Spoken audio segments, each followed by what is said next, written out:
네, 마음숲 심리상담센터 김진겸입니다. 저는 지금 강박증으로 힘들어하는 많은 분들을 위해서 이 영상을 만들고 있습니다. 그리고 이렇게 힘들어하는 많은 분들이 실제로 바로 앞에 있어서 제가 상담한다라는 그런 느낌으로 이 영상을 제작하고 있으니까 그 부분을 고려해서 봐주시면 좋겠습니다. 우선 강박을 부끄러워하지 않으셨으면 좋겠습니다. 강박으로 고통받는 것 자체가 사실은 굉장히 수치스럽고 부끄럽다라고 생각하는 경우가 많습니다. 심지어 강박 증상이 정신병으로 옮을까봐, 번질까봐 두려워하는 경우도 많고요. 일반적이지 않은 이런 자신의 모습 때문에 타인이, 다른 사람이 나를 이상하게 볼까봐 걱정하기도 합니다. 이런 자신의 모습이 사실은 굉장히 초라하기에 부끄러울 수밖에 없을지도 몰라요. 그래서 상담을 하다 보면 강박이 얼마나 고통스러운지를 설명하려는 경향을 보이기도 합니다. 겉으로는 사소해 보이는 내용이고 남에게 말하기도 민망할지도 모르지만 어찌 보면 상담사는 유일하게 이해해 줄 수 있는 그런 사람이기 때문입니다. 자신도 이성적이고 논리적으로는 참 이게 별거 아닌 것이라 생각을 하고 있고 알고는 있지만 몸이 내가 마음먹은 대로 움직이지 않는 것입니다. 그래서 더 답답할 거예요. 마치 자신만의 비밀처럼 이 아픔을, 강박을 간직하게 됩니다. 이는 가까운 가족에게조차 전부를 공유하지 못해요. 그래서 우리는 살아있지만 죽은 것과 같다라는 표현이 강박이신 분들에게 많이 나오는 그런 표현이기도 합니다.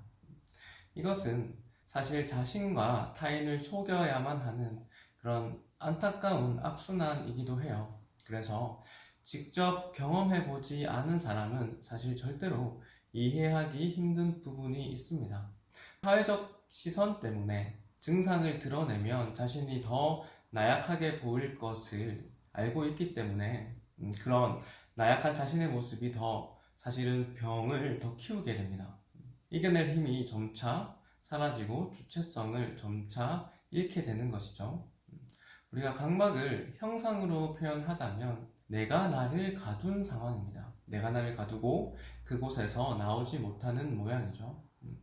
중증 이상의 어떤 강박을 가지고 있는 내담자 상담을 진행했던 경우가 있었는데 그 안에는 이런 형상이 나왔어요. 쇠창살에 갇힌 돼지가 기호로 나온 경우가 있었습니다. 처절하게 침을 흘리면서 나가려고 발버둥 치는 모습이었는데 저는 이 모습이 사실 강박증을 있는 그대로 가장 잘 표현한 어떤 상징적 장면이 아닐까 생각합니다. 이런 쇠창살이라는 감옥에 갇혀서 마음은 나오고 싶지만 실제로 그러지 못하는 처절한 모습이죠. 우리가 여기서 나오기 위해서는 강박에 대한 그런 심리적인 원인을 정확하게 알 수 있어야 됩니다.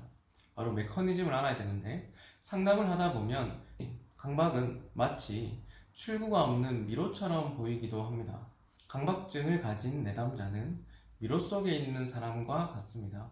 그 속에서는 어쩌면 희망이 보일지 않을지도 몰라요.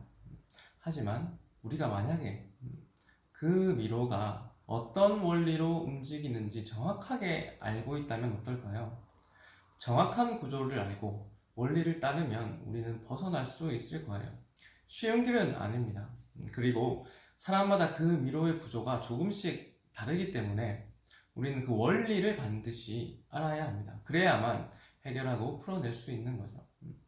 제가 이번에 상담을 하면서 발견하고 지금 적용하고 있는 이 방법론으로 인해서 저는 강박증이 해소가 되는 아주 큰 희망이 생겼다라고 생각을 합니다. 그래서 이제부터는 그런 기존의 절망적이고 불모지와 같던 그런 강박증으로부터 힘들어하는 분들에게 큰 선물이 되는 그런 영상이 되길, 그런 메시지가 되길 희망합니다. 그래서 지금부터는 하나씩 그 원리를 밝혀보도록 하겠습니다.